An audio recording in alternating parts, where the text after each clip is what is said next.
I want to ask 10 questions about climate alarmism. I'm Jamie Bambrick for Clear Truth Media, and I have been doing some noticing recently. In fact, let me put it more specifically, I have noticed that I haven't noticed something, and it's the sort of noticing of my non-noticing that you are not allowed to notice. If you listen to that back, I think it actually did make sense. The thing that I have not noticed is that when I go outside, I haven't noticed that everything is on fire. Apparently I'm supposed to. Apparently every day is hotter than the last. If you look at the colour of our weather forecast maps, you would be expecting the streets to be full of molten lava. I go out in my garden, gonna be honest, I live in Ireland, so mostly green, mostly damp. Haven't seen any magma floating down the streets. Maybe we've got a microclimate here. Maybe it's the concrete barricades that the previous owner put around everything, and outside of that it's just a smoking hellhole. Maybe that's what it's like where you are. Maybe it's apocalyptic scenes with bodies charred in the streets, people dying, you haven't had a drink in a decade. I'm not sure. Anyway, slightly frustrating is that sometimes when someone comes along and says to me something like, "We'd like to take all of your money and your civil liberties in order to stop the weather," and I say something like, "Sounds great, really does, up for it, keen, please do, but just want to mention, haven't actually noticed the weather doing the thing you're saying it's doing and that would require all my money and civil liberties," I am immediately and reliably informed that I am not a climate scientist. Fair point.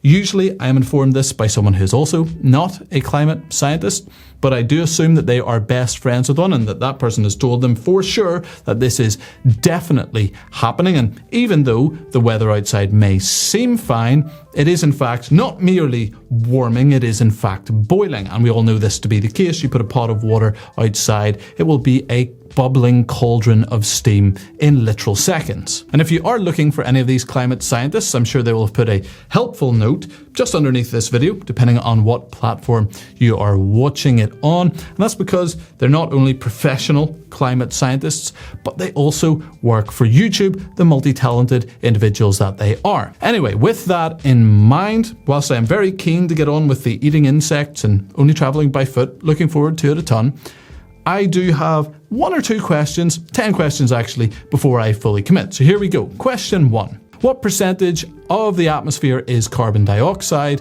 and what percentage of that carbon dioxide is man-made? Here's an interesting video from someone asking that same question and giving an apparent answer. So when I then explained that the percentage of carbon dioxide in the atmosphere, Alice, is how much?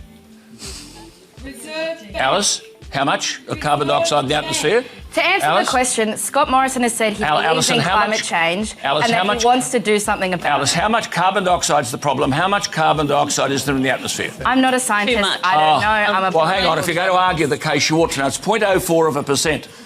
And of that 0.04%, human beings around the world create 3%. And of that 3%, Australia creates 1.3%. Now, that's obviously incorrect. Clearly, the atmosphere is 90% carbon dioxide, and 100 million% of that was created by mankind. But let's say his numbers are true. It got me thinking a little bit about my local context. I'm Northern Irish. There's about 1.8, 1.9 million of us. There's about 8 billion people on the planet. How much of the atmosphere did we actually create, and how much of that carbon dioxide did we put out there? So I ran the numbers, and all in all, it looks like we created, if I've got it right, something like 0.000000275%.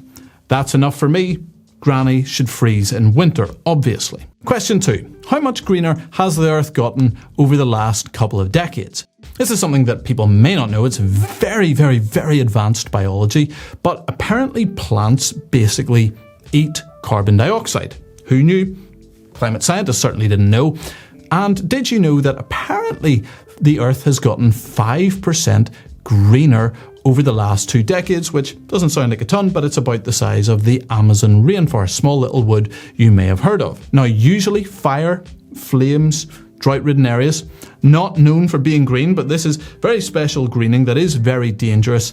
And of course, very importantly, this will lead to mass starvation because, as we all know, you can't eat plants. Question 3. What percentage of global temperature can be attributed to urban heat islands and solar activity? I got this question from a good Christian journalist called Alex Newman, but basically the idea is this. Cities trap and produce heat, and the local environment in a city is warmer than the broad environment around them. Now, if you had a thermometer, say, maybe you were measuring the climate, and it used to be on the outskirts of a city, but then the city grew and developed around that. Apparently, it would raise the heat of that thermometer, which may not be indicative of a global problem, just that local area getting slightly warmer. What percentage of global warming can be attributed to that? According to this liar, it's 40%, and the rest can be explained by solar activity. That's obviously incorrect. Don't know how or why they're lying in this peer-reviewed study by climate scientists, but they're not the right kind of climate scientists, and so we reject their opinions out of hand. Question 4. In the history of climate science, which has been pretty much impeccable, almost never made a wrong prediction, there has been the odd time when something hasn't gone quite as they had predicted. So, for instance, Al Gore in the year 2006 said that Kilimanjaro would be snow-free within a decade. Gordon Brown, the British Prime Minister, said we've got 50 days left to save the planet. Greta Thunberg, great climate scientist by the way, wrote, some reason also later deleted, the following tweet. A top climate scientist is warning that climate change will wipe out all of humanity until we stop using fossil fuels over the next 5 years. Plus you've got things like the ClimateGate scandal. Those are just off the top of my head as well. I'm sure there aren't any more though. I'm sure that is a full list of every slightly wrong climate prediction. Anyway, here's the question. Does making a small number of slightly wrong predictions about the climate and the fact that climate models haven't quite perfectly accurately predicted any future climate events, does that have any bearing on the current credibility of those people? And does this small dent in their credibility have any effect on the amount of control that we should give them over our lives, food supply, and so on? Question 5. Back in the medieval period, there were a couple of little anomalies that we see. We had vineyards in northern England, not well known for its wine today, and there was agricultural farming in Greenland done by the Vikings. Now, we do have actually some of that going on today, but that's due to modern agricultural technology and inventions. Generally speaking, that is a very new thing, and up until that point, it really hasn't been possible.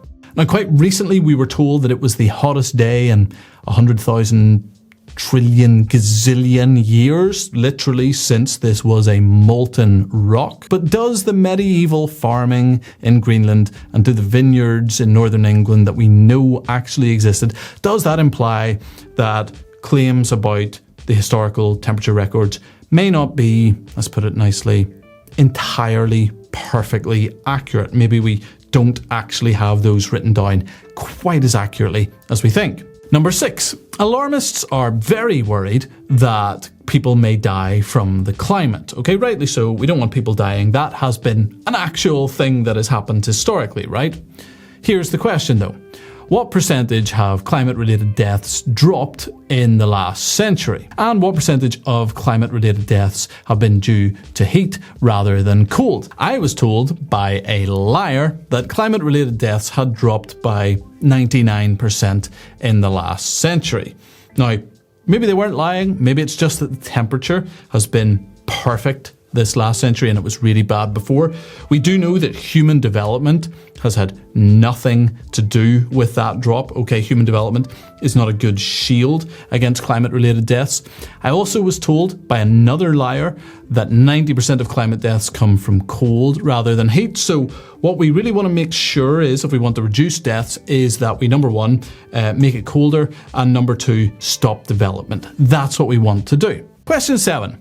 I heard that France's electricity costs are about 40% lower per capita than those in Germany, despite only having 1/5 of the carbon emissions in Germany because they use nuclear power rather than coal and gas, which Germany uses. So my question is, Why is nuclear not the #1 model for decarbonisation, seeing as reducing carbon emissions whilst also being cost efficient and generally promoting human flourishing and well-being is definitely the primary goal of this movement and not some sort of Marxist takeover scheme? I'm just wondering why that's not been suggested. Maybe the climate scientists haven't heard of nuclear. That's always possible. Question 8.